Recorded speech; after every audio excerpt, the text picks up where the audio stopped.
Hey everyone, I'm taking a break from the usual gameplays that I upload, trying something new, see how I can get if I can get any feedback on it. I would really appreciate it.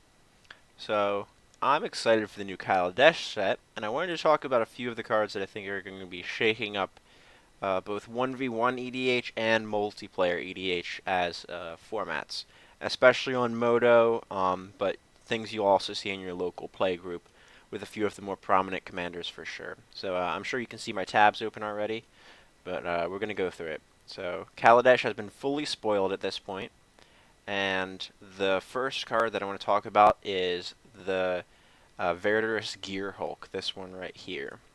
The trample 5 mana 4/4, but it comes in and you distribute 4 counters among any number of target creatures I control. And then you have this sweet, sweet foil art that's currently pre-selling for about $60.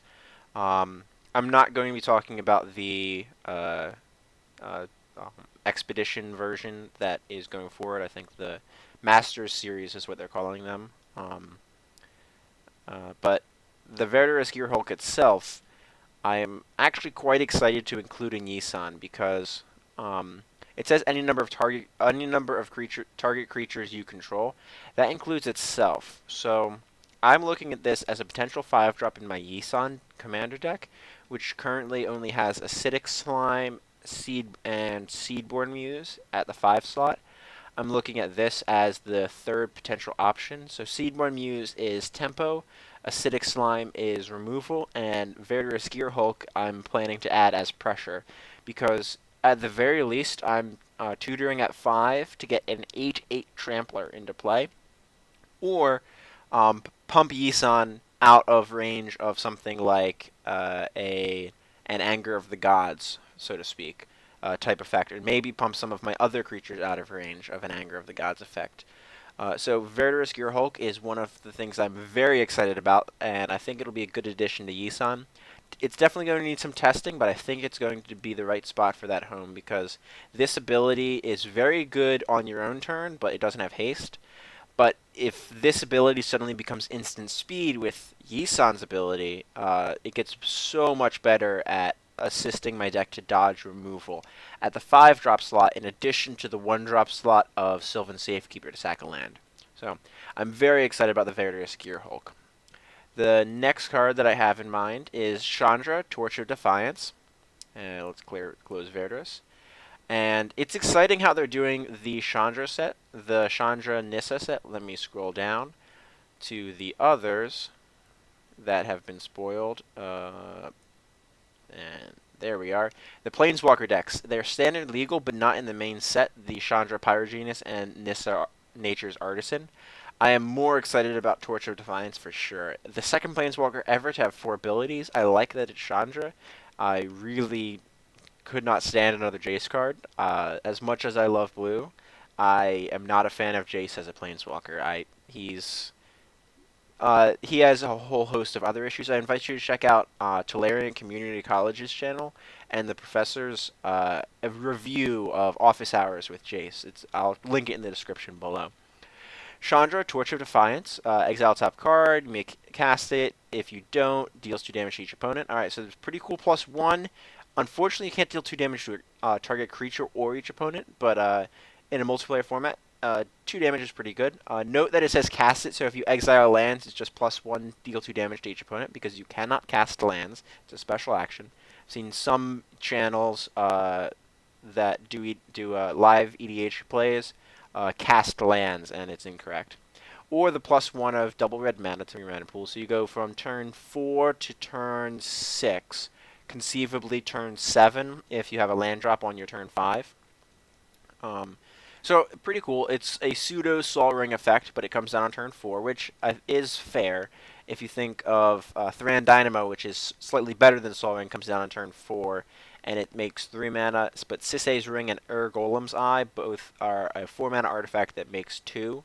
And this is 2 reds. So in exchange for having 2 red in the cost, you get colored mana when you activate it, so to speak. So that's pretty cool. -3 is removal. I wish this was a -2 and she came in at 3. So to removal she goes down to 1 right away, but she starts a little bit lower. I think that would have been fair, but I can definitely understand the -3. They didn't want her being too good too quickly because otherwise she can come in -1, +1, or -2 down to 1, +1 up to 2, and then -2, and it got you 2 bits of removal and a card out of it, and 4 mana for a plus or for a 3-for-1 over 3 turns is pretty good, and I can understand why they wanted to do a -3 instead. And a 4 damage is pretty relevant. And then -7, you get an emblem with whenever you cast a spell. This emblem deals 5 damage to target creature or player. I like that it's target. I like that it's not each opponent. This is a very cool effect for Chandra. You get to target burn players. I think she'll have a real effect in Modern. I don't know how much of an effect she'll have in Standard. I don't play it a lot. I watch a lot of Modern and follow a lot of Modern, and play it whenever I can with my friends. But I think that's going to be our home. Some of the red deck wins decks, um, not the red decks, the free win reds that try to go turn 1 Blood Moon. I think she'll find a home there in place of the other 4 mana Chandra that zeros to exile card. Because she +1s, and if you don't cast it, you at least get a burn out of it, I think she's going to replace that 4-drop slot in those decks.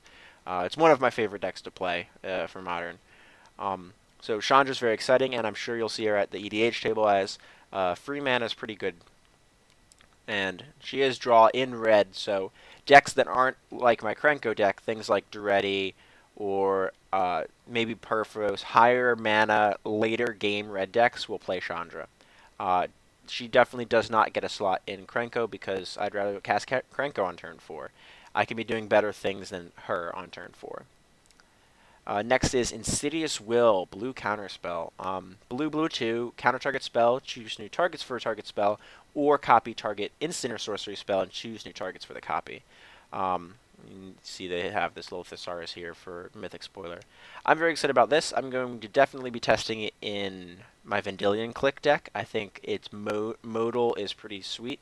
Instead of countering a removal spell, I can redirect the removal spell if I don't mind their draw. If their draw taps them out, I can choose to just copy their draw if I can't redirect it to myself, like a Sphinx's Rev, and copy it and get the draw myself for a cost of 4, or I can just hard counter. I think this is going to be a good counterspell overall. Modal effects are usually very, very good. Look at Cryptic Command. I wish this would have cost maybe blue 1 or blue instead of 3 mana, because it's competing at the same mana slot as Cryptic Command and Dismiss, which is the draw. The draw counter, the best versions of Cryptic Command. So this is definitely going to be on the upper end of the curve, but I think it's going to merit its slot, depending on what I can find room to remove for it. That's all I have to say about Insidious Will. Next up is Fateful Showdown. Expect this out of your local Nekusar, the Mindraiser decks. A personal wheel is always very good. And I think even though Nekusar wants to wheel all of the players, it will be playing this because it's damage to a creature or player. They generally have a lot of cards in their hand, and it lets them wheel into better cards. And that's usually what Nekusar likes to do. That said, I also believe Duretti will absolutely love this card. Duretti likes to fill the graveyard. Feldon is a great example of another deck that will love Fateful Showdown. I think, and instant speed's very cool. Red rarely gets draw effects like this at instant speed. They're almost always sorcery. Wheel of Fortune, Wheel of Fates, of course, suspend Wheel of Fortune. And their better draw effects are sorcery speed, browbeat, for example. But I'm excited for this. It lets you leave up mana for something like Feldon of the Third Path, and if you choose not to use him on your opponent's end step, instead Fateful Showdown, wheel your hand away, and then untap and drop whatever, and use whatever giant creature was in your hand with Feldon to make a hasty beater. I think that's where this is going to find its best home, but a lot of Grixis decks will play this. If you're playing Grixis Zombies with something like Thraxamundar, this is going to find a wonderful home in that deck as well. Also, any red-black decks, Bladewing the Risen is the red-black Dragon Reanimator deck. I think this will find a great home in that deck as well. It might find home in Mogus God of Slaughter, but Mogus tends to get Hellbent very quickly, which is 0 cards in your hand, for those of you who don't know the keyword. So there's a chance this doesn't find its way into every Mogus deck, or it will find its way initially and then eventually be cut because they realize it only draws them 2 or 3 cards. or lets them wheel away 2 or 3 cards. Those decks are also not typically great at pulling back their graves because Mogus tends to be more Punisher than Reanimator. Bladewing is usually an almost dedicated Reanimator deck, which is why I say that it'll be good in that as far as a red-black. And then lastly, the new Sphinx from the Commander products that is a Teferi's Puzzle Box every spell you cast. We'll definitely play this because it plays effects like Psychosis Crawler. For each card you draw, you deal damage to each opponent. And it doesn't care about wheeling opponents' hands. It only cares about wheeling itself as much as possible. So Fateful Showdown will definitely make the cut in that deck.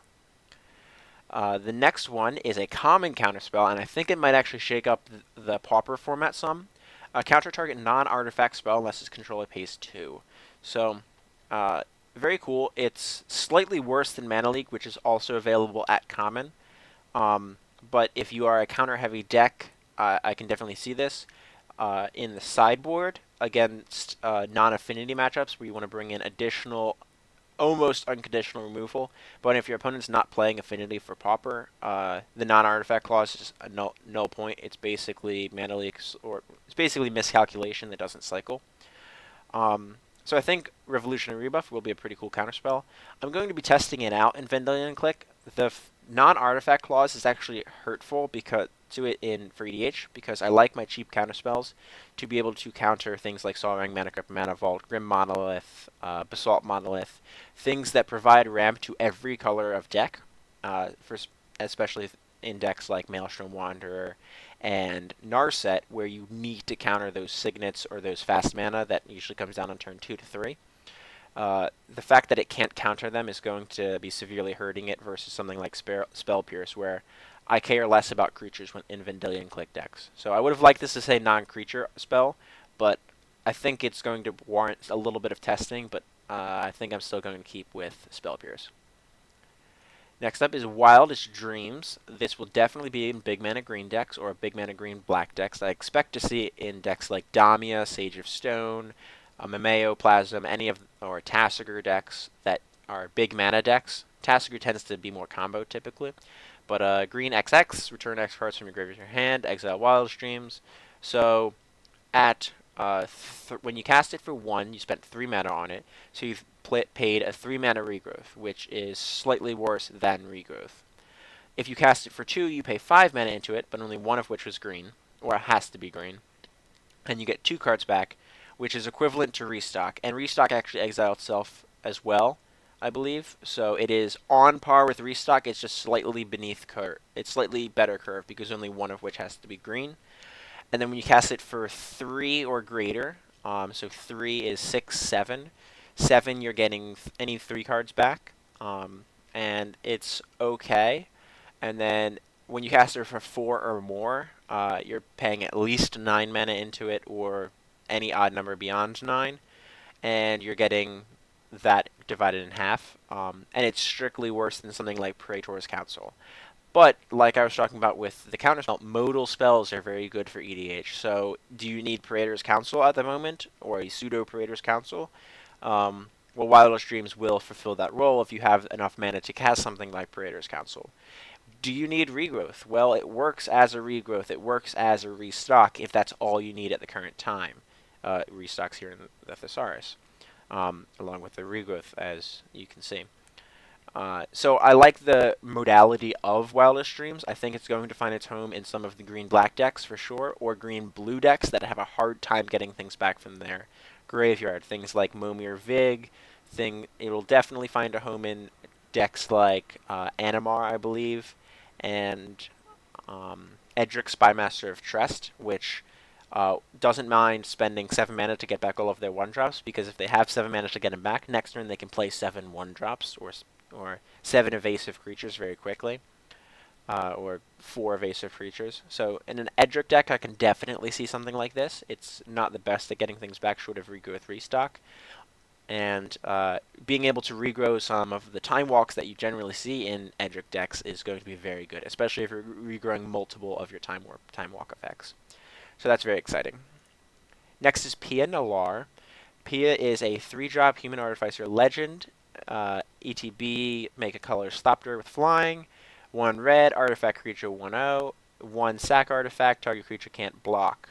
I think it's going to be very cool in tempo artifact builds. I'm considering building a commander deck around just Pia instead of Pia and Kieran Nalaar. Definitely more low to the ground. I'm excited to see how she works as a commander and how I can build around her and try it. I don't think she's inherently broken, but 3 mana on, so turn 2 to 3, 2/2, and you get a 1/1. So 3 power for 3 mana. It's a pretty on par, but the ability to sacrifice any type of artifact is pretty interesting. So you can be an artifact stacks deck or an artifact shenanigans deck with things like Ichor Wellspring, Mycosynth Wellspring. Artifacts that like to go to the graveyard or come back, or ETB, are going to be things that Pia likes to use to keep creatures out of combat. Definitely going to be a sword type of commander, I believe, because if you swords her up, you can sack any artifact to make sure whatever creature could block your sword can no longer block Pia. So I think she'll be very cool as a Voltron commander, and pretty cool as a pseudo shenanigans commander. Definitely not token theme. I don't think her ability is good enough to play a token theme commander. I think Pia and Kieran Nalaar is definitely better for that. But she should be a fun commander to play, not inherently broken, but you can do some pretty fun stuff with her. And I like quirky commanders every now and then when I play paper. So Pia Nalaar of Pia and Kieran will be pretty fun. I'm hoping that we see Kieran Nalaar in the next set.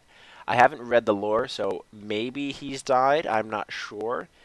If you want to let me know, put it in the comments below. I don't mind spoilers. But I would like to be able to play Kieran Nalaar in my Pia Nalaar deck, or vice versa. So I get to play Mom. And the final is Avia Keshiri Sage Lifecrafter. I think Avia Keshiri. Yeah, Avia Keshiri. Sounds somewhere between Hindu and Italian. I took Italian while I was in school. So make a 1/1 servo artifact creature token and create an XX where X is the number of creatures you control. So clearly a token commander. Green artifacts is a pretty cool theme that they're building towards. Another 1-drop commander, very echoing of Reese the Redeemed, pictured right here. I think Keshiri will be quite a lot of fun to play in mono green big mana decks. The tap ability is not something I'm thrilled about. 3 mana to make a 1/1. I wish it was a 1/1 Thopter instead of the Servo.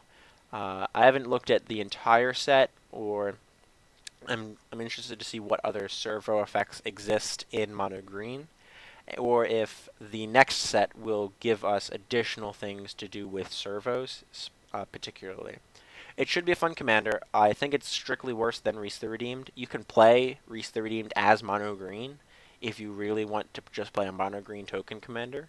And for 5 mana, you're making a single giant token, whereas Reese for 6 mana, for each token you have, you're putting a copy of it. So Reese doubles your field. Ovira. I think I'm going to say it's Ovira. Makes one thing to represent your field.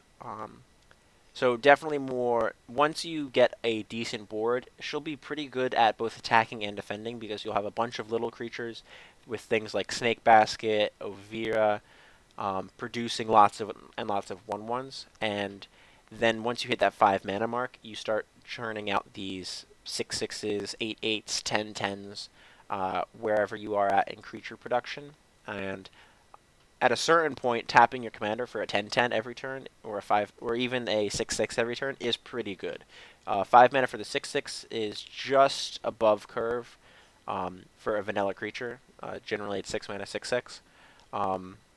But beyond that, when you're starting to hit 7, 8, 9 constructs, 5 mana is a very small investment, and it lets you play the game of not having to do anything, not having to cast spells anymore. So she's going to be a very good tempo commander against control decks. She comes down very early and can just start building an army while playing the land go game if you're playing against a heavy control deck. So I think she'll be a lot of fun for mono green. It's cool to see that they're doing other things with mono green besides big stompy stuff like Omnath and Azusa and some of the other legends that you're used to seeing in mono green. Overall, I think she'll be a fun commander to play. Maybe I'll build a commander dual deck build between her and PNLR. It might be a fun match of two commanders that don't appear inherently broken in any particular ways. I hope you guys enjoyed this one. Let me know. I know it's a longer one. Put the video on 1.25 times speed in the gear corner in the bottom right. I know it. I do it with almost every video I watch because I like going through things quickly. I like listening to people quickly. Other than that, I hope to see you guys in the next one. If you like this type of format and you want to see me do it some more, or talk about some other sets or some of my favorite cards overall in the game, I will be more than willing to do so. Let me know in the comments below or in the private message, however you so choose. Don't forget to like, comment, subscribe if you want to see more videos of my usual Commander gameplays or more of these. I'll see you guys all in the next one. Have a good one now.